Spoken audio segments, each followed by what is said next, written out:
Hi guys, and welcome to the TruGolf Academy. My name's Jon Watts and you've joined me in my swing studio. Today's video is going to be about whether we need a central pivot or whether we actually want some weight shift in the golf swing, or can it be a bit of both? So this is a really important subject that a lot of golfers get incorrect or a little bit caught up with, perhaps some of the wrong technical advice in their golf swing. I'm going to talk about what would be a central pivot, what we would see if there was some lateral movement, the benefits of both the kind of golfer that player, that motion would suit, and whether we could actually combine the two in there. So when we're talking about a central pivot, we're talking about the center of our body, our sternum, but we could also focus on the center of our pelvis, almost our belt buckle here, staying in a similar position, and we're rotating around it. So we're not seeing a real lateral movement. If we drew a line through our belt buckle, through our sternum here, we're rotating around that point on the way back and back into impact. There is going to be a change in position on the way through, on the follow through. But we're talking about the backswing into the downswing, that we are rotating around a central point rather than being any real weight shift.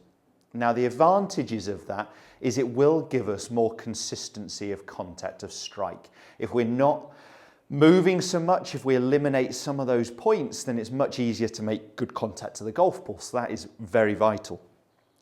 If we were looking at someone who was shifting, and I'm going to talk about weight, but then really start talking about more pressure, which we're really interested in. But if you're looking at someone with a weight shift, you would tend to see some kind of lateral movement off the golf ball. And there have been good players to do that. If you look at Nick Faldo, when he made his changes with David Ledbetter, he was definitely working off the golf ball, and you would see his head move about half a head's width. So you would see a change in position, and it helped him load a little bit more into his trail foot on the backswing.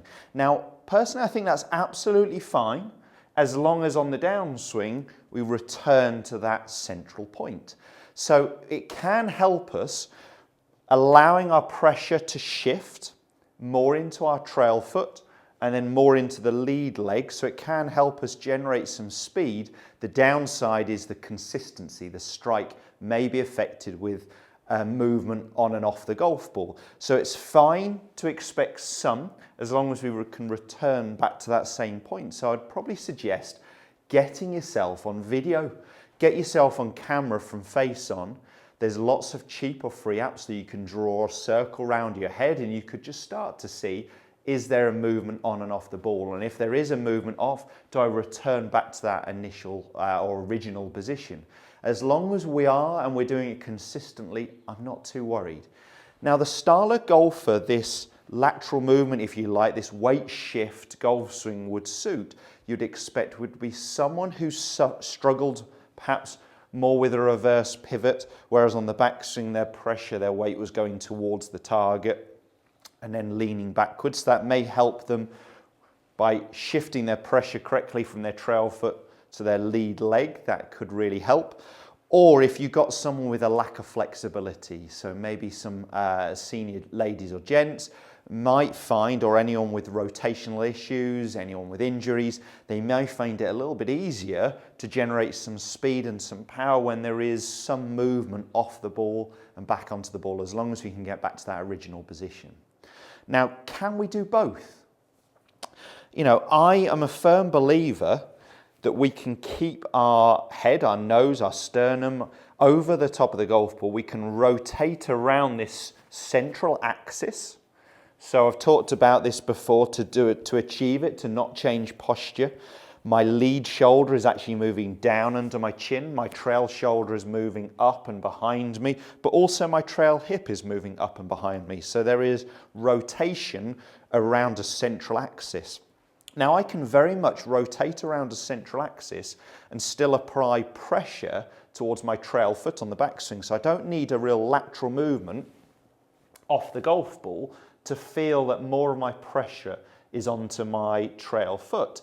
And again, I can apply pressure to my lead leg, still again without changing this central axis. So if we do it all correctly, we can absolutely apply pressure towards our trail foot, pressure towards our lead leg by rotating around a central axis. Now the benefit of that is we're getting consistency of contact, of strike, but we're also developing speed and power because we are shifting our pressure. So I'm calling it pressure rather than weight, because when you ask someone to shift their weight, they will think about this sort of movement on and off the golf ball. Whereas I said a shift of pressure is where I'm applying force into the ground. So I'm applying pressure through my trail foot. That doesn't mean I've needed a lateral movement off the golf ball.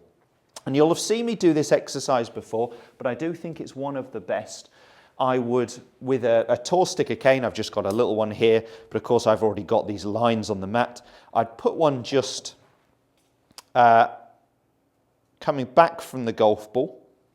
And it doesn't matter what club we're trying this with. I've got a mid-iron here. A lot of people end up asking me, is this the same with a driver? Is this the same with an iron? Yes, I think you can actually do this with anything. So I've got this really pointing at the golf ball. Now the ball position will change depending on the club that I've got. I'm playing it relatively centered because I'm using a mid-iron, but I'm going to hold the club across my shoulders. I've placed a T-peg 2 feet, is a little bit too far, past the golf ball on that line. Now I can keep, I think, my sternum and my nose over the top of the golf ball and my pelvis here and rotate around a central axis. Now I'm getting this club across my shoulders pointing at that blue T-peg on the ground. I've applied pressure towards my trail foot. So that is me rotating around a central axis, which feels like I can create the right pressure shift here. Now, if I feel like I need a little bit more, because as I said, I've got a lack of flexibility, had a poor weight shift where we saw more a reverse pivot, or maybe it's the swing's just getting shorter, what you could do is just move that cane, instead of being where the golf ball is, to be just inside your trail heel, about a club head's width inside your trail heel.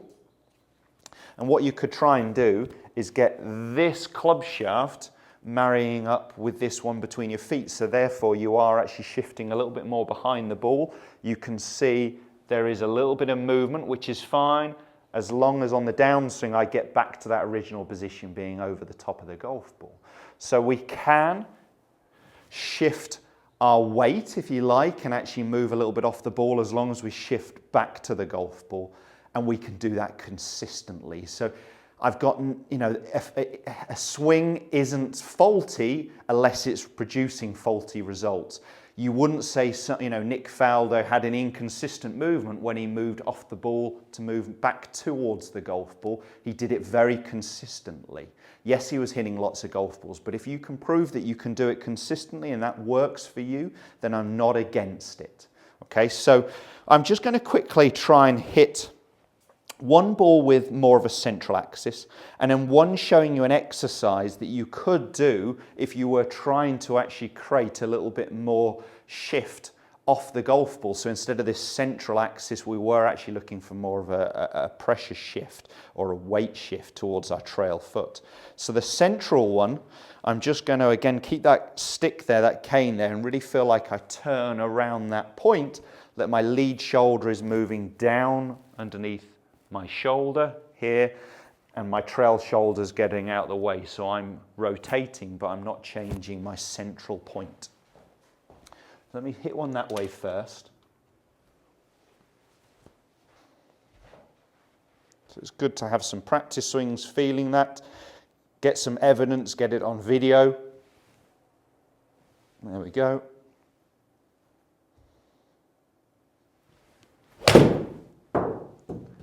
That felt really solid, just missing target slightly to the right, but contact felt spot on.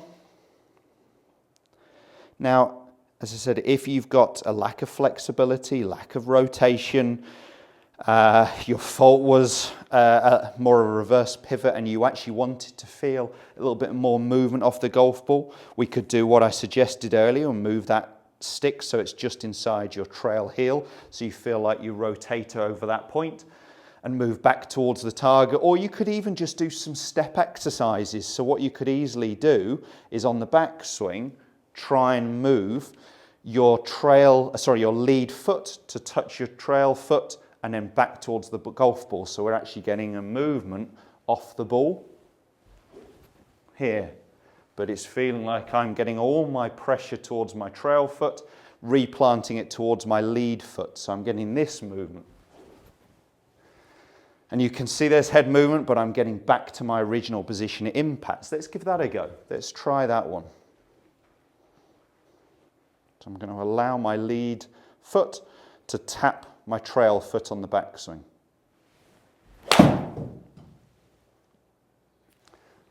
So I definitely got the feeling there. It was right out the bottom of the golf club, a little bit thin, or a lot thin. Let me hit one more. It will feel very strange if you're not used to this. Let's hit one more.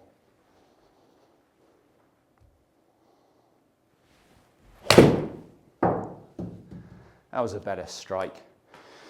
So I definitely moved to the right and I moved back towards the target. That's fine as long as we can get back to that original position. The data's not too important here, but let's have a quick peek at it. Obviously the second one there when I was trying to shift was right out the bottom of the golf club. As you can see, it was actually central, but just right out the bottom. So similar numbers in terms of angle of attack and swing path with all of them. And similar clubhead speed. My clubhead speed and ball speed were, well, actually more the clubhead speed was a fraction higher with me shifting, but my strike wasn't as good. So the efficiency 1.29, whereas my first one with my central, rotating around a central axis was my best contact and my best strike and my most efficient. So it wasn't my highest clubhead speed, but it was my highest ball speed. So that tells me that that works pretty well for me because I'm able to generate a good amount of speed, but also a consistent strike and contact from there. I also know my swing length is long enough by staying relatively centered, but it can work for some golfers. I'm not against any method. I would encourage you to give it a go. I'd encourage you to get it on camera and see how consistently you can repeat it. So I'm not against this movement off the ball as long as we can get back to that same place at impact, but it is possible to keep a central axis and still shift pressure, of course, from our trail foot into our lead leg. I hope that video has helped. If it has, give us a thumbs up. Do subscribe to the channel as well for all the other content every Monday, Wednesday and Friday at 5:30. Thanks guys, we'll see you soon.